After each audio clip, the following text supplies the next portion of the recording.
નમસ્કાર, હું રાજ. આપ જોઈ રહ્યા છો spark today news. Narmada Rajpipla શહેરમાં દબાણ અને ગંદકી સામે નગરપાલિકા દ્વારા કડક કાર્યવાહી શરૂ કરવામાં આવી છે. રાજપીપળા નગરપાલિકાના ચીફ ઓફિસર વૈશાલી વરિયા દ્વારા શહેરમાં દબાણ કરનારાઓ અને પશુપાલકોને 5 દિવસનું અલ્ટિમેટમ આપવામાં આવ્યું છે. નગરપાલિકાએ લારી, ગલ્લા, કેબિન સ્ટોલ સહિતના ગેરકાયદેસર દબાણો 5 દિવસમાં જાતે દૂર કરવા જરૂરી સૂચના આપી છે. જો નિયત સમય મર્યાદામાં દબાણ દૂર કરવામાં નહીં આવે તો નગરપાલિકા દ્વારા કાર્યવાહી કરવામાં આવશે અને કાર્યવાહીનો ખર્ચ પણ સંબંધિત વ્યક્તિ પાસેથી વસૂલવામાં આવશે. આ ઉપરાંત શહેરમાં રખડતા ઢોરની સમસ્યાને લઈને પણ પાલિકા એક્શન મોડમાં આવી છે. રસ્તા ઉપર રખડતા ઢોરને પકડીને ડબ્બામાં પૂરવાની કાર્યવાહી કરવાની ચેતવણી પશુપાલકોને આપવામાં આવી છે. રાજપીપળાના રસ્તા, ફૂટપાથ અને જાહેર જગ્યાઓ પર કચરો ફેંકનારાઓ સામે પણ કડક કાર્યવાહી શરૂ કરવામાં આવી છે. લારી, ગલ્લા, કેબિન,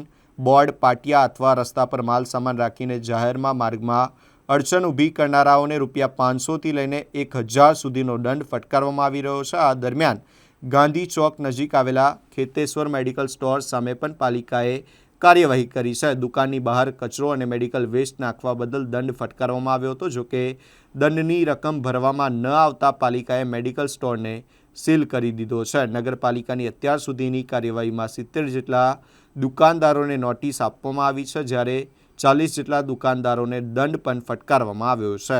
રાજપીપળા શહેરને સ્વચ્છ અને દબાણ મુક્ત બનાવવા માટે નગરપાલિકા દ્વારા શરૂ કરવામાં આવેલી આ કાર્યવાહી આગામી દિવસોમાં પણ ચાલુ રહેશે. માનનીય મોદી સાહેબ અને આપણા ચીફ મિનિસ્ટર સાહેબની જે 2014ની સ્વચ્છ ભારતની મુહિમ ચલાવી છે, એમના ભાગરૂપે રાજપીપળા નગરપાલિકા દ્વારા છેલ્લા 7 દિવસથી કન્ટિન્યુઅસ સફાઈની રખડતા ઢોર અને ઘણા ટાઈમથી જે લારી ગલ્લાઓ પડ્યા છે તેમને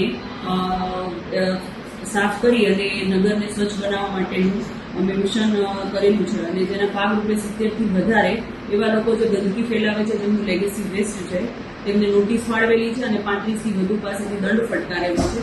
અને સરકારી કાર્યવાહીમાં જેમણે પણ અવરોધ કરવાનો પ્રયત્ન કરેલો, ઘણું મનાવા છતાં પણ સપોર્ટ ન કરતા એક દુકાન સીલ પણ કરવામાં આવે છે.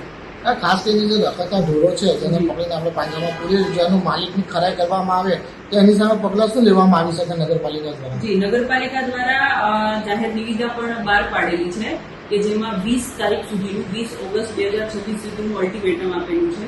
20 ઓગસ્ટ પહેલા જેમના પણ ઢોર જે રખડતા રસ્તા ઉપર છે તો એમને લઈ લેવા, બાકી ત્યાર પછીથી તેમને કલેક્ટ કરી અને પાંજરાપોળ મૂકી દેવામાં આવશે.